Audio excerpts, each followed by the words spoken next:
lot of single people don't know themselves, so they don't even know what their passions are. They don't even know what they like, what they don't like. They don't even know what their, values are, right? These are things that you need to understand in order to be able to recognize that in another person. Whatever it is, marriage shouldn't make you lose your core. Yeah. Who you are, your identity. It's dangerous if you come into a marriage without knowing yourself. When you have this understanding in marriage, you must understand that our partner is not our enemy. We have an enemy that doesn't want to see the marriage actually stand. This is the year where you want to be actively pursuing your goals. Pick friends who are honest with you. I think risk comes with a lot of boldness. Be in the moment. Be present with that emotion. You were given it for a reason. Women are the key to unlocking the true potential of the world. I know I'm meant to be great. I know I matter.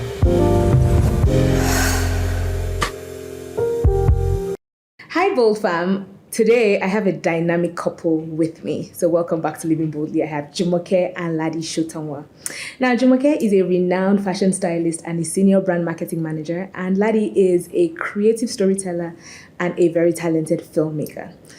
Today, they're going to share their journey with us because I know that some of you've entered this year thinking like, you know what, it's not going to end with me being single. So you know what, before you start making those plans, I said, let me just do us all a favor.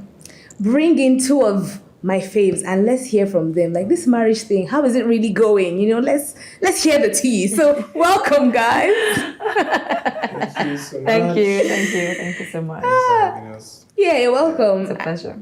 I'm excited to have you both here. Excited. I mean, Jumoke, both of us have worked on like several things stuff, together, yeah. but I feel like even beyond that, you've gone on to do more, like a lot of amazing things, right? So I feel like even beyond marriage, I think something I'm interested and curious about is like, as a single individual, like before marriage, right? How did you sort of think about thriving? Like, what did success look like to you as a single lady? Thank you. It's an honor to be on your show. Thank you.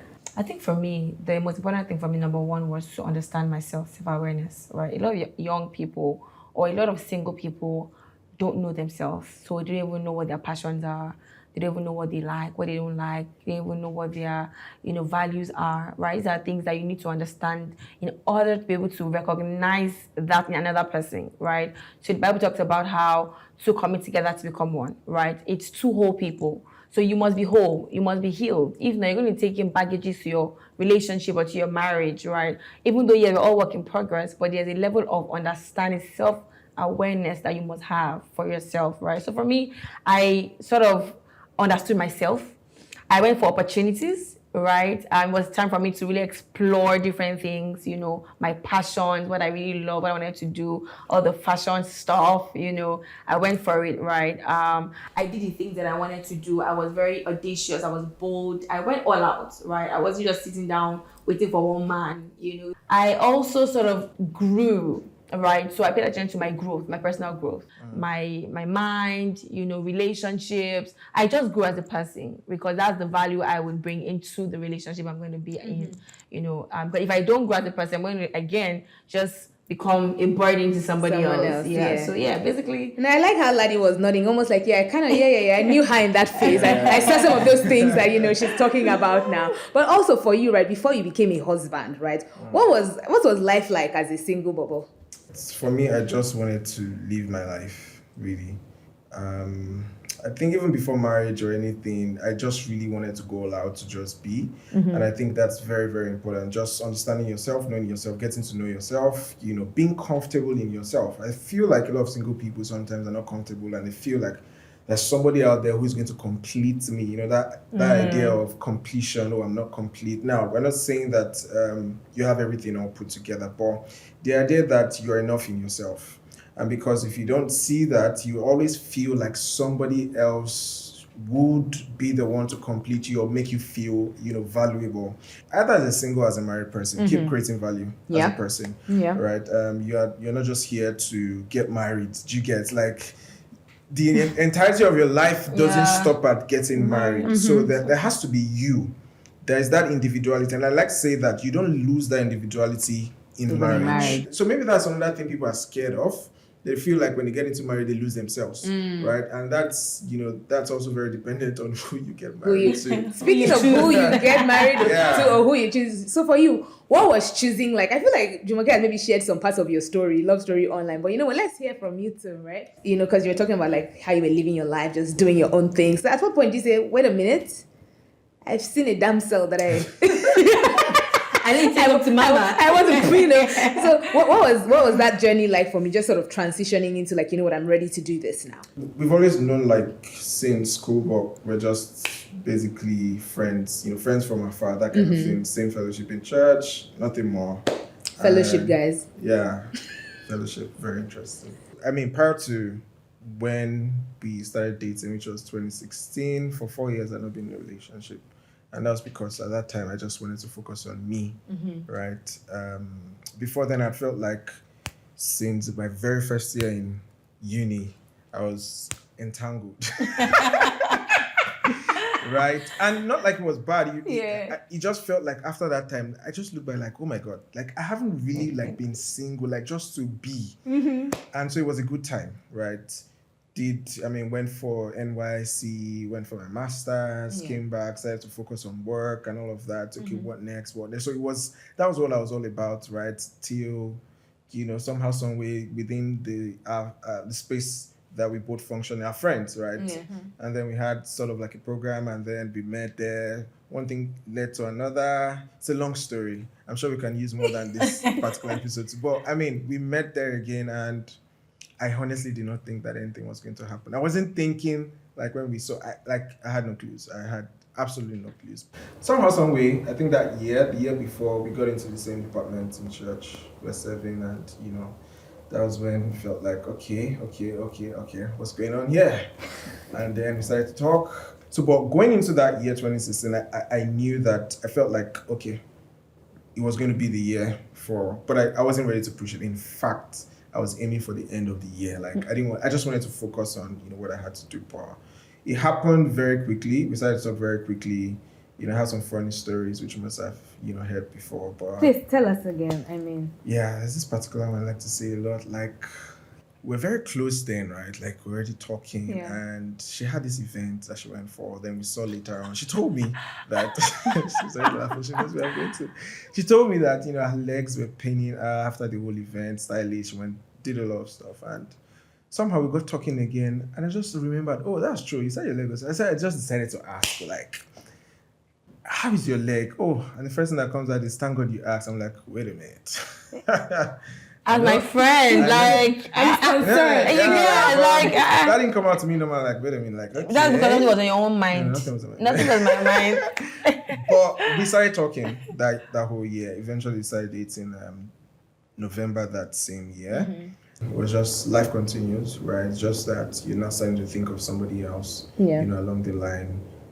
Thinking of goals, thinking of what you're aiming to achieve, of course, ask each other personal goals, what are you looking forward to, and those things align, to be very honest. And I think that's one thing a lot of people need to look out for. You're not just living life blindly by love. Oh, I love it. What's like, are your journeys really together in the same path? And I think that's really, really crucial. And so, that's for me. It was, sometimes I've heard people get married and like, has anything changed? Like, no, nothing has changed, but like, we're just living together. Like, so nothing in that sense should change. It's not like you're losing yourself, right? You should still be chasing your goals, going for all the things that you want to go for. It's just that now you have the power of two, which, can give you greater results. So, yeah. Wow. You know what, Jumoke, let's also throw it back, right? Because he shared his own perspective, right? And you know how, like, obviously the same, and I've come to realize men and women think completely differently, right? And how they process things are also different. So for you, going into that year, 2016, were you also one of those, like, 2016, getting married, or I'm getting into a relationship? Were you intentional in that sense? Or were you just kind of like going with the flow? Was like, well, if it comes, what was your mindset? For me, I was tired as well, right? I've also been in a relationship almost all my life, right? So I was in a place at the time where I was like, you know what, I'm not doing this again, right? I can't be going into a relationship and breaking up, I'm not a breakable plate. What's all this? So I was in a place where I was really literally like fed up, and I'm like, I'm not doing this, except God literally leads me into one by himself, right? So 2016 wasn't the year I was like looking for a relationship or anything, right? The 2015, that year, I was just on my own. I was always just hearing a name in my mind, in my heart, and that name was his name. But we were not talking, not like we're friends. We're not proxy to each other, right? And I was just always thinking like, okay, maybe I'll meet somebody that's that name, Ladi. So in December, we had gone for a prayer meeting. So usually prayer, just like how it's a new year, right? And I remember that was a time in our lives, we were young, right? We are still young, right? Where we were like looking into going into marriage. So we prayed specifically for marriage. You know, when you're just in your 20s and you're like, okay, it's time for marriage, you know, after school. I remember after the prayer, somebody gave a word and said, oh, there's somebody here, blah, blah, blah. You're hearing the name, the person is here. Wait, is it this Ladi? It can't be this Ladi. It can't be this Ladi because he was in the prayer meeting. And I'm like, wait, oh. I just kept it to myself. And then the next year, you know, in January, so that's where we now joined the same team in church. You know, we just got talking, you know, and that's how we started talking. And the rest, they say, is history. The rest, they say, is history. I have born one child for him. I literally was going to say, it's history plus now you guys have an addition to the family. Oh my goodness, that's so beautiful, right? I mean, you guys have talked about different things in terms of like where your head was at and how you were focusing on other things. And then, you know, the journeys are quite different, but also sort of similar, right? When you think about marriage now, you guys have been married how long now? 6 years. 6 beautiful years, amazing. So when you think about, you know, you had said something where it's like, well, nothing changes in the sense that like you lose yourself and stuff. But I feel like also there's still changes, right? Where it's like, I guess how you think about things. I didn't want to put any words in your mouth, but like when you think of your life as a single person versus now, right? What are some of the things that you miss and you're just like, if I wasn't married now, Are there things, I just want to know, like, are there things that you also feel like you were able to do because you were single at the time? Maybe you just think of the fact that you were really not thinking about another person, right? You could make certain decisions at a go. Right now, it has to be both ways, which is not a bad thing, right? It's just that, you know, would I say a little more liberty, you know, at that time, you want to make decisions, this is what I want to do. You really know that decision really doesn't affect, there's no other person that it affects, right? It's just you. So you're able to do that. Maybe before marriage, you have the opportunity to do quite a number of things. So there's really no rush into marriage. When family comes in, when child comes in, it's a different ball game. Attention is divided. You know, especially for the women, for instance, it can be, it's a whole lot more tasking because you have to take care of the child, you have to breastfeed and all of those things. So imagine if you wanted to do a course, you just have to somehow, some way, it has to pend until maybe some time passes because your whole attention is on that child and all of those things. So there are a lot of things that are much more easier, I would say, to do while you're single, right? Easier to achieve certain things quicker, but not the entire period, I would say, because again, that I would say that that's for a phase in marriage, right? If both of you decide, for instance, you just want to give birth to 1 kid or 2 kids, right? It depends, and if it's 6 or 8. I mean, you have 1 now. Are you going to 6 or 8? Or? No. Definitely not. Wherever your destination is, you have to plan with that in mind, right? So some years could be years of sacrifice, while other years, all right, we're going full throttle again, on this thing. So I'll just say, whatever it is, marriage shouldn't make you lose your core, who you are, your identity, not that you come into marriage without, in fact, it's dangerous if you come into a marriage without knowing yourself. Just that ideology that, somebody else will complete me. Let's just be going. That's, let's just go. No, you have to come with a sense of identity. It makes it easier to even achieve goals faster. Okay, and Jumoke, you know how like generally people think women lose more or give more towards either like when it comes to marriage or childbearing, like the woman makes more sacrifices. Would you find that to be true in your case? And sort of how have you navigated the different seasons? You're single, now you're married, now you have a child. So I don't think I would say the women give more, right? I would think that I would say that we all give at a different level that we are at and different capacity that we can, right? So as a woman, right, you're the one carrying the baby.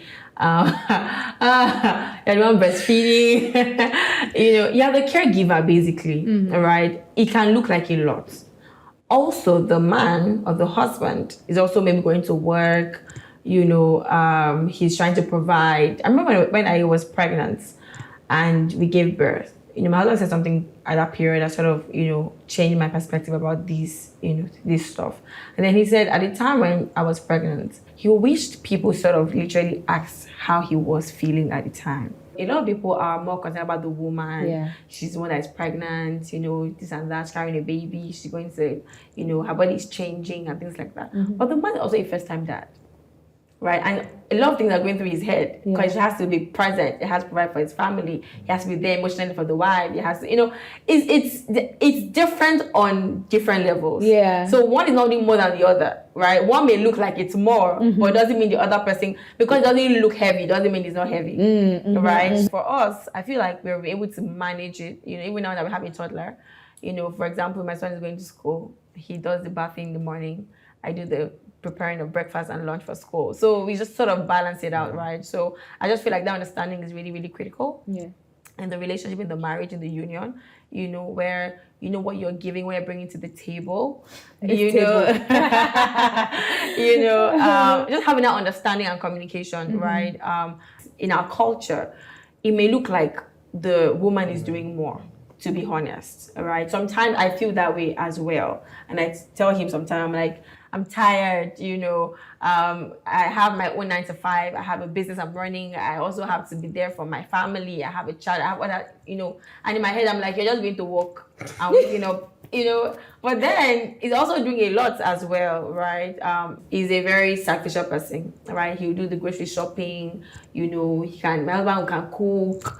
There has to be understanding between the couple, between the union and the marriage, have conversations, know what you're bringing, what you're doing, balance it out. What am I doing? What am I bringing? If there are areas where you feel stressed, you feel like, what, I can't do this, have conversations. Yeah. That's what marriage is about. Jumoke, I like how you've told us beyond the Holy Spirit, other things that you saw that you're like, this one, I'm staying right here. What? He can cook, he can do all this. Yeah. I'm not going nowhere. 100%. I love it. No, so Ladi, she said something that's really like important, right? Where it's like, even you, when you're going through the motions or like the emotions that you're feeling around like having a child, nobody's asking. And I'm like, truly, to be honest, if both of you, like, if I was checking in on both of you, I'd most likely be checking in on Jumoke and say, how is it? How are you feeling? Hope there's no sickness, blah, blah, blah. I feel like, what would you have needed at that? Like, I'm curious so that I can be there for my male friends more as well. Emotional support. So just thinking about it, right? And I think that's part of the things that eat into our culture here, right? It's the reason why husbands don't get more than 5 days paternity leave because they feel like, are you the one carrying the baby? But it's not the same outside the country. Some people, I have a friend who actually got 6 months. I was like, what? Right. So that kind of feeds into, what we have here. And to be honest, again, now there are different types of men. Right, there are some who run away from responsibilities, but I'm saying those who are like deep in, who care for their family. Yeah. It's a lot of things because she's not able to do some things at that point in time, right? So you have to fill in, into that gap. In fact, from when she's pregnant, it's a different ballgame entirely. A lot of hormones here and there that you have to deal with. Like just soak it in and just take it in and like everything will be fine, right? And so there's that change. She gives birth, you're not carrying the baby, she's the one carrying the baby, of course. Now you have to be present. Take time out also to just check on yourself.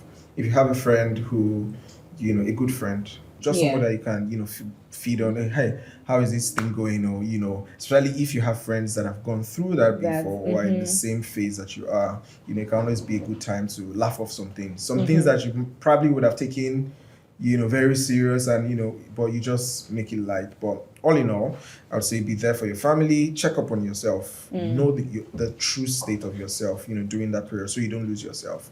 Wise words to responsible men. And for those that are not showing up enough, you better show up. We've seen a good example here. How are both of you like running jobs, running your own personal work, like entrepreneurship, and still catering to your toddler full time and not going insane? Major key. I like that last part. I'm not going to say. Sometimes it can be really crazy. How are we doing it? We are doing it. I think, it's been over a year. Yeah. A year and about maybe 4 months that we even had. Of course, we did that at the initial stage. We needed help. Yeah. Of course, for the very first few months when her mom was around for a few months, and then we knew that, okay, somebody has, if not somebody might just crumble under the weight of, so many responsibilities. You have to clean the house, someone has to cook. She can't be doing Take care of all, the baby. even I, if I'm at work, so all of that. And we did try for 1, 2, 3, 4 people. Four. Yeah. Maybe even 5 or even 6. Yeah, we had one that stayed for long and somehow just felt, we got disappointed. Some of them just woke up and said they can't stay again. Like, okay, that's all good. Maybe something, the fire is burning that you can't continue. Still, all this crazy stuff. I was like, you know what? We are done, at least for now. And I think at that point was when we had to all right, what do we need to do now that we don't have anyone? So it means that we both have to be at the top of our game, in quotes, right? Yeah. Be there to support. We cover each other. I changed job recently, and this one kind of gives me more opportunity to be at home than the other one I had to go every single day. Now I'm four times at home in a week. So I get to even spend more time with him, right? I can go drop him up, pick him up from school. When he comes back, has lunch. Sometimes I give him compulsory siesta, just go and sleep. Now even we know why our parents do that to us. Just go and sleep. So we've been feeding off each other, our strength, being there for each other, basically. I think another thing that's helped is friends and family that are close. Yeah, community. Community that, because sometimes I can't leave work at the time that I want to. She can't also. Someone has to help out. At least a friend, family that we can trust, that can go ahead, pick him, that, we are comfortable with. So we have at least a family or 2 people that, that can always go and pick him up, that we can leave him with, Recently I dropped him, I was just thinking, why didn't I just leave him overnight? Let him just Because she wasn't around. I just wanted some time to myself. So I'll say that's how we've been able to cope amongst, many other things. They tell me, he's like, babe, I can't go now. I'm like, me too, I can't go. What are we going to do about it? But we just have these conversations and then just come to a consensus and say, okay, let's do this, right? And that's where community comes in. People we can trust and then can help us out. I think basically this holiday, we're supposed to take him to my parents, but we decided not to, again. But then sometimes when it's maybe holiday like that, we just ship him. Just go there and stay there, basically that's how we've been able to do it. So you had said something about also sort of needing some alone time, right? And that's why you wanted him to sleep over, right? And I think that that's important, right? Even as, a father, mother, a partner, whatever, what does that look like? Are these planned? Do you have what does that look like when you want alone time? What does that look like? I think that time to just retract a bit. Yeah. Of course, it's not a long period. It's just a time to, put things again in perspective. Because there are certain things that you just need to introspect on. Yep. Whatever you're doing, that alone time should benefit both people. Sometimes it can be a few hours, sometimes it can be 2 days or a day, just to, look at things differently, give perspective to things that are happening, maybe certain things you would have wanted to do in a certain way, and I'm wondering, okay, what happened? Sometimes it's just for you to be a better person, to come out a better person, so you can serve both parties, better. Jumoke, I want to know what that can look like for you, right? Because again, obviously not running off and just leaving somebody else with and leaving them with all the responsibilities and all that, but for you, what does alone time mean? Because I'm thinking it can also just be get away with the girls. I really value alone time, that time to retreat, right? That time to set apart, just to again think, have a fresh air, just breathe, So I really value that. And for me, it means that there are times where I fake sleep. So everybody just leave me alone. Mommy is sleeping, I'm tired, So that I do that sometimes. And also sometimes I really take time out to go to maybe a hotel, some days off. I'm just there, sometimes 2 days, do my retreat. Sometimes I can pray, sometimes I can just to rest. Time off with the girls, everybody's busy. we're going to have to like go back and check calendar in and out. You know, we've not really had that time to just maybe once in a while. Yes, maybe go for ice cream dates with like my mentees. Sometimes I just take my mentees out and they're like just go and just relax and just gist, and I do ice cream dates as well sometimes. Sometimes as well it's both of us. That was Nathan. That was it. Somewhere, I can't I do remember. remember. I love this. You know, so we took time out, you know, just to be with ourselves, just to relax, and just like it's you and I, like, because the times in marriage and with children, you know, you're all focused about the home, responsibility, school, you know, food stuff in the house, provision, cooking, going to work, and you don't really care for the marriage, the us in the marriage, right? So what we did in that period was to just, you know, it's us, just care for us in the marriage, and that's really important. There's the me, there's the him, and then there's the us, husband and wife. I know mommy and daddy. I know mommy and daddy. Yeah. That's super important, right? And you know, I think for me, one of the reasons why I also wanted both of you here is I think that like who a person gets married to is very important in how they live out their lives and maximize their potential, right? Like you can either marry a partner that helps you soar or marry somebody that suppresses or represses you. I have my thoughts, but like Jumoke, let me ask you, right? What do you think you are getting out of the relationship in terms of being your best self or maximizing your potential outside of being a mother, wife, and all these other responsibilities that come with a marriage, but just in living out like your own dreams and things like that and hitting the goals that you set for yourself? How has the partnership either helped or held you? Not helped. Okay. For me, number one, I tell him this. My husband is my greatest inspiration. Right, so I learn a lot from him. You know, he may not know this, but I tell him, so I'm sure he knows this. So his personality is different, and I'm different, right? Opposites attract, like they say, right? So, but I learned a lot from him, and it spurs me to be better, right? That's number one. Number two, my husband allows me to fly, right? He gives me wings to fly. I'm not restricted. I'm not contained. I don't feel like I can do something because I'm married to my husband. I feel like I can do anything I want to do. He gives me the opportunity to be myself, to be me, to maximize my potential to the fullest. He doesn't stop me from doing anything, right? He's a very great sounding board for me, right?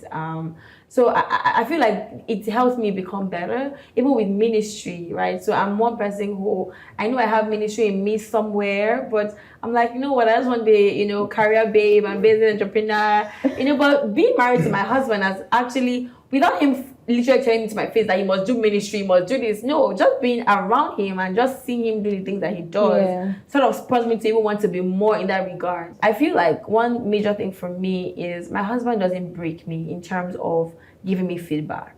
He has a special way of giving me feedback that makes me better. For example, I'll give a typical example today. I'm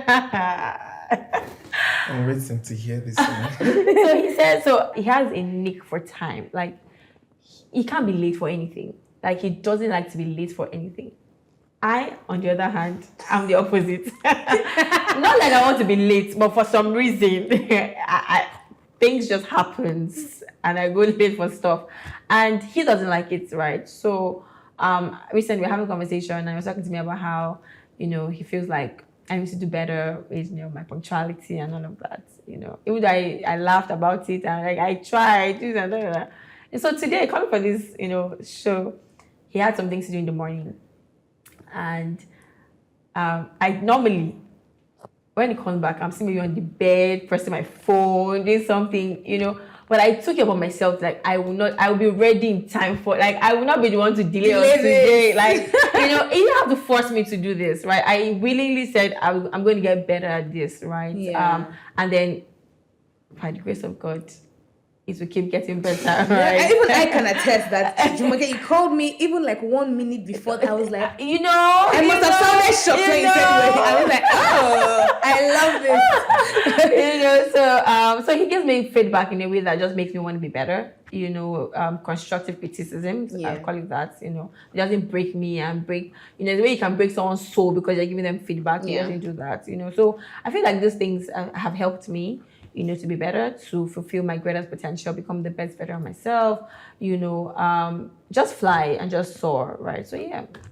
I love that. I mean, how is your own experience? Are you soaring, Sometimes the way I take my time to do certain things, my wife is the one that says, no, let's do it like now, like no, like you can do it. So, and I think that has really rubbed off on me because sometimes I can be very, I think nowadays I'm getting to be, if I just think of something, I can actually just go ahead and do it. No overthinking. Before I might just want to plan, and sometimes I get to what they call it, Analysis paralysis. So yeah, that has really rubbed off, on me where I can just, go ahead and. So recently she took a trip, I was just waiting for her to. So I just got an idea and I just went to do it like, bam, bam, bam, bam, bam, bam. I didn't say anything to her until it was ready. I was like, so the way I came like a proud husband, like, come and see you. What has been done. See what I just did, right? So, and I think that's the beauty, right? Yeah. Where, she's strong in my own weakness. I'm also strong in her weakness. We can leverage each other. So yeah, it's been a thing of leveraging each other's strengths. Yeah. It's something, of course, I had to,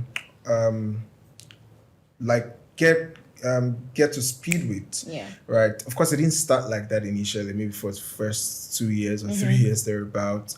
But over time, and I think that's where growth comes in. Yeah. Right. Is that we don't remain, the same. But ultimately, I think in pushing and just being more, pursuing your dreams, just going for whatever it is in your heart. That's what you want to see in a marriage. Not that you get into a marriage and you're on the same level. For another 5 years, another 10 years, it feels like when you don't feel trapped. I don't feel trapped. I don't feel like, and it's the same way. I just love to see her fly. Like just do your thing. Like and people know me today because of her, and I've had so many experiences. Like, sorry, are you Jumoke's husband? I'm like, hey, you have found me here again. And it gives me joy that, let's call it that's my celebrity. That's, celebrity where I'm like, I know all that. So it's a joy to just see her fly. And in the same way, I don't feel like, I can't do, I don't think I've ever felt like I can't do certain things because I'm married. Right, and I think that if anyone feels like that there must be a foundational problem. Each person must be each other's, number one fan, spurring each other up, and just pushing them. Also, you can do this, so you can do this one. Okay, when are we going to do this? And it's also both individually and together. You see that sense of commitment and purpose together on a journey. Yeah. Seeing you both work on things together, either individually or together, and achieving it. That's what brings joy. Right, and when you see growth, when you see that this is where we were and this is where we are right now, it's what gives you joy and just makes you keep going on and on and on. And I know that no specific marriage is like the formula for how all marriages should work, true. Right? Yeah. Each relationship is unique in its own way. So for you guys, and I know that marriage is also not a bed of roses where every day we're all like, yes, man, let's go out there.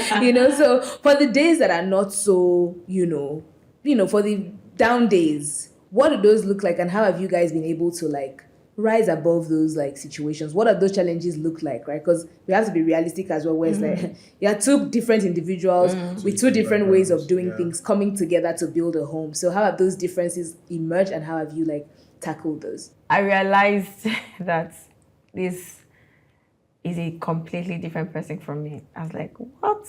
Who does things like this? All right, I'm sure you also had the same thought as well. It's not been a sweet, jolly ride all through. I mean, there have been some bumps here and there in the marriage.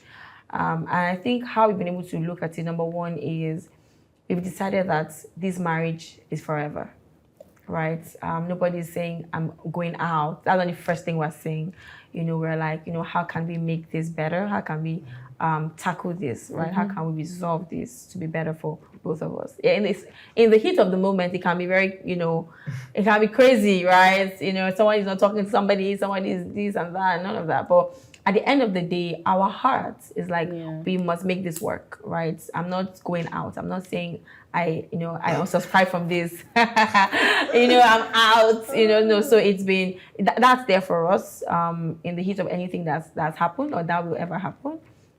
Then also number two, recently we just had a conversation, and then we were like, you know what, we're not going to ever go to bed angry. Can we just resolve anything that somebody is not happy about or anything that comes up, right? And we're like, okay, when we try to resolve it, better listen. You to better listen. you know. So yeah, we had those conversations. So, and communication is I think communication is a bloodline to every marriage, right? If the communication is cut off, that marriage begins to die, right? So when you're both listening, you're talking, you're communicating, the other person is listening, right? It's gold for every marriage. I think lastly, I would say, just to add to the first thing I said, which is we've tried not to tear the other person down because trust is very, very, very critical in marriage, right? So if you say some things that will hurt somebody and break the person, it may take a while, the person sees you in a different way and like, okay, so you had this thought about me all the while. So we've had that, conversation not to break somebody down with the words that we say, because, just like an egg, if it breaks, and it may take a while to mend it, so not having to say some things that will actually break the other person, is something that we've decided to do in our marriage that I think is helping us. I said something to someone one day. I said, if you're not ready to forgive, please don't marry. And that's the truth. Because like you said, it's not going to be rosy. Like there'll be differences, different backgrounds, different things that, you're wondering, how are you doing things like this? Do normal people act this way?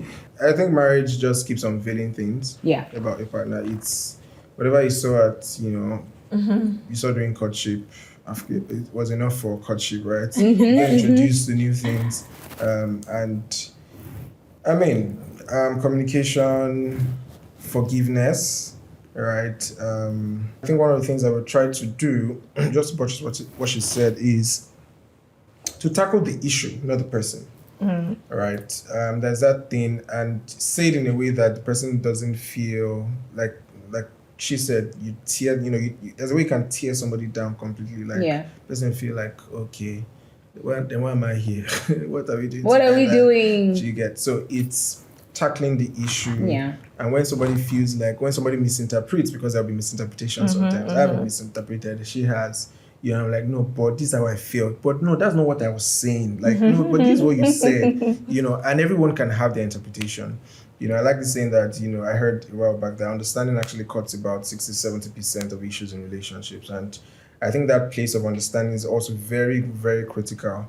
You can say something and I'm thinking, did you just say that? Is it what you meant? No, that's not what I meant. And all of that. So it's important. And all of these things don't happen if you don't communicate, if you don't say what's on your mind. And so sometimes, I can go and just think of a thing like, and then I'm gone for like, I've gone to the ends of the world, and then when I get there, is what I come up with, I'll not come to use to confront, right?